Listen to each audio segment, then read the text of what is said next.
Hello everyone, Kate here from Keight Krafts, sharing with you another project for Hollow Tree Hobbies. Let's get started.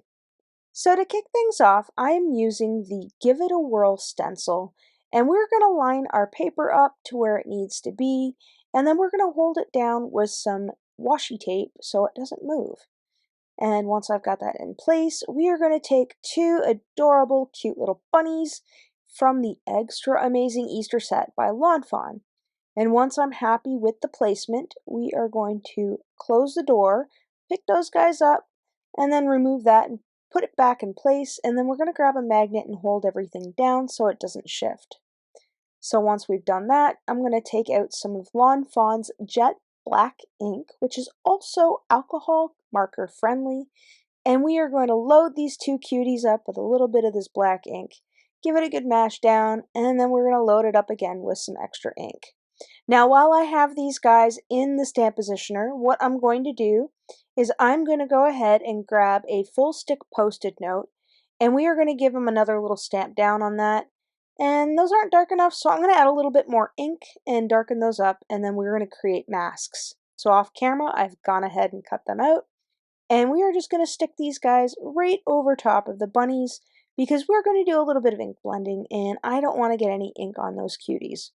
So once we've done that, we'll pull out some Celery Stick Ink as well as the Hillside Stencil, and we are going to use this to create a ground for our adorable little bunnies to be standing on. So once I've got everything lined up, I'll use those magnets to pin everything down to my Make Art station, and then we'll go in fairly heavy-handed with some of this Celery Stick Ink. So we're going to go around and create the ground, and the one thing I really like about this is that the stencil gives you an idea of where you need to be as far as your shape is concerned for cutting out the die. Now you don't necessarily need to use the stencil, but it does help when creating your scene to be cut out. So once I've gone ahead and finished with the ground, we are going to take some Kiddie Pool Ink and we're going to go fairly light around the edges here, and then we'll bring it in even lighter in the center. So this isn't going to be as dark as the ground. I just wanted to change the color of the paper because why not? The sky, the bunny, the adorable bunnies. I really like these bunnies. I think they're probably my favorite bunnies out of the whole Easter sets that they have. But not to worry, I will also be using a couple of other bunnies from another set, so you might want to stay tuned. So what I'm doing here is I'm taking the stencil again and I'm marking out the edges of where I want to ink blend. So I want to stay within this frame here. And I think where I went awry was I was supposed to do the back part first. I think that's how they did it in the original video. So you might want to do that way first if you want everything to line up perfectly. Now, my card doesn't line up perfectly, but I'm rather happy with it because this is my first go, and to be honest with you, it was a relatively easy card to put together, given that this is a new die and I'd never done it before. Granted, I did watch the original video quite a few times to get a better understanding, but once I understood, I was quite happy with the process and putting it together. When your first go at it, you might want to think about it a little bit before you start gluing everything down, as you'll see later. But in the end, I think it's overall a pretty good set to get. So if you're on the fence on whether to get it, you should get it. But I'm also an enabler when it comes to craft stuff, so if you're considering it, maybe hop over to the Hollow Tree Hobbies website to check out what they have in stock. And if you haven't yet, they also have a Facebook page where Kimberly does lives on Tuesday, and she does demonstrations over the weekend sometime, and yours truly does videos for the YouTube channel. So speaking of YouTube channel, if you haven't yet, you might want to hit that subscribe button and maybe that notification bell. And yeah, I plan on doing future videos for the channel. If you haven't if you haven't been following along yet, I have a few fun things in store coming up in the following weeks, so you might want to subscribe to that. So now that we've got the sky all done, we are going to do the same thing at the bottom as we did to the first piece, and we are going to go heavy-handed with the Celery Stick Ink and create another ground. Now this one I am making sure that I got enough coverage because this will be cut out with the bigger die. And I'm also bringing in these adorable little hugging bunnies. I think they're hugging. They're snuggling or nestling into each other, but these guys are actually from the Happy Couples set, and I thought these were really cute to pair with the Eggstra Amazing Easter set. So I'm just going to take my little stencil here to line up where I need to be roughly, and then we are going to take some Barely Arts glue and put a little bit of adhesion on the back. Now, from what I understand, you don't want anything that's going to impede the first part of the Give It a Whirl. So we're not using any foam tape to prop these up. I want to make sure that these guys lie flat. Now you could do stamp masking if you didn't want to glue anything on, but I had these guys on my desk for my last project that I needed to use up. So next I am taking the stamp set from the Eggstra Amazing Easter set, and we are just going to try and curve that the best that we can so it lines up with the arch of that circle. So it might take a couple of goes fiddling around with it, but once we get there, and we can ink that up again with some jet black ink and make sure it's nice and inky and just gently push over that. You don't want to squish too hard on lettering, otherwise it looks a little too smeary. So I'm very lightly when I'm pushing against it and just rubbing my hand over it gently.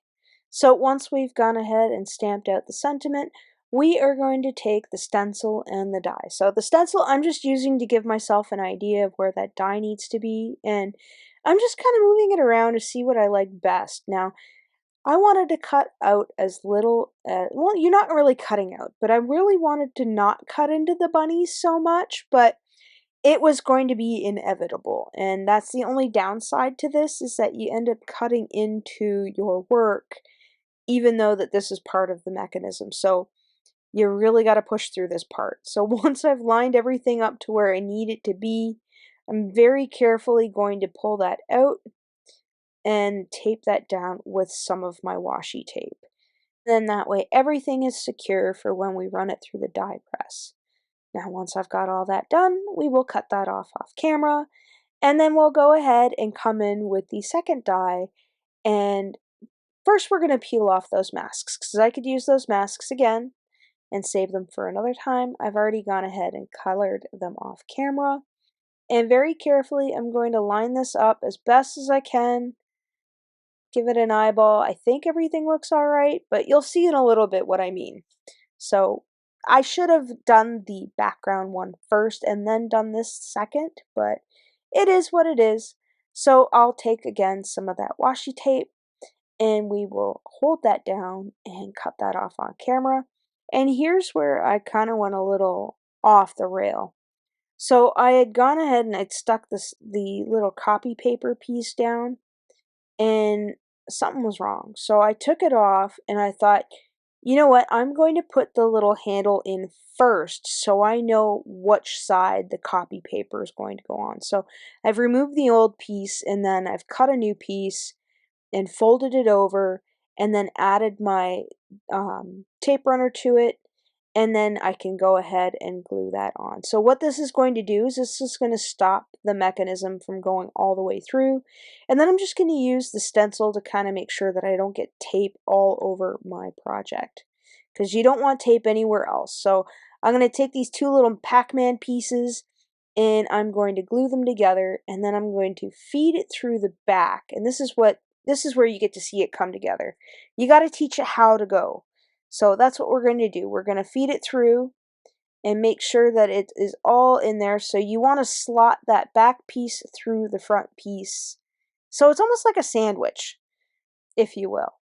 So once I've got that all together, we are going to add the little arrow to show the recipient that they need to turn it. So we'll give that a good mash down, and you can see me just playing with the paper, making sure that it can train itself to go in and out.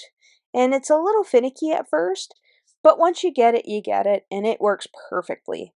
So once we've trained it a little bit on where to go, we are going to go ahead and add some foam circles to the back. Now, I would have preferred to use foam strips, but I didn't have any foam strips thin enough to be able to do the job. Now, you want to have the foam strips on the back so that way your mechanism has room to move and then you have something sturdy holding it to your card base, and I believe that's why you do it. So you don't want the foam to be touching the mechanism so that way it can freely move. So it's almost like it's suspended in air with the foam tape. And it keeps you a little pocket in behind it so you could move the mechanism in and out of itself, if that makes sense. You'll see in the end. So once we've got the foam tape down, we can go ahead off camera and cut ourselves a 4 1/4 by 5 1/2 panel out of some stripes and sprinkles cardstock. So once we've gotten ahead and done that, we are going to take some of our Barely Arts glue and just put a little dots around the foam tape, and then we'll line that up and then we'll give that a good mash down. Now, I was feeling that this was starting to look a little too plain, so I decided to go ahead and take my Make Art Station and bring in a little bit of Lemonade Ink by Lawn Fawn. So I've moved the arm down so I don't get any ink on it. Now, I probably should have done this beforehand, but I'm being very careful not to take any ink onto our Give It a Whirl mechanism. And I thought adding a little bit of this Lemonade Ink was nice to draw your focus into the center of the card where the Give It a Whirl is, and it just adds a little bit extra interest to our project. So once I'm happy with the amount of ink around the edge, we are going to go ahead and put down our sentiment. Now I've gone ahead and stamped and die cut this off camera with a sentiment die, and we are going to add some foam strip to the back, and once I'm happy with the placement, we'll go ahead and give that a little bit of a mash down, and then I'm going to take the little heart from one of the stamp sets, and we are just going to stamp that out in Lawn Fawn Lemonade ink. And I think those little hearts are adorable. So once we've gone ahead and done that, we are going to come in with a little bit of white gel pen to add a little bit of interest to our bunnies. I'm not doing a whole lot because these bunnies are colored fairly light, so the white doesn't show up as much unless you're holding it up close and looking at it. And I just add I like the little extra detail it gives. So very carefully, I'm going ahead and closing that up so you can see the second image, and then we'll just add a little bit of the Jelly Roll white ink to them. And then once that's done, we can go ahead and give that a whirl to close everything up, and then we could put it on our card base. So off camera, I've cut myself a top folding A2 size card base, and we are going to add some double stick. So I've got my tape runner on the base, and then we'll add some glue to our panel. Make sure we have enough, because this is going to be played with quite a bit after this video is done. So once I've gone ahead and adhered that, we can now give it a whirl, and look at how cool this card is. I think it would be super special just to send in the mail as a, hey, how you doing? And I love it. Look at how adorable this is. I love how this comes together. I really do love this die. I encourage you to check out Hollow Tree Hobbies website and social media. And as always, thanks for hanging out with me today. Take care.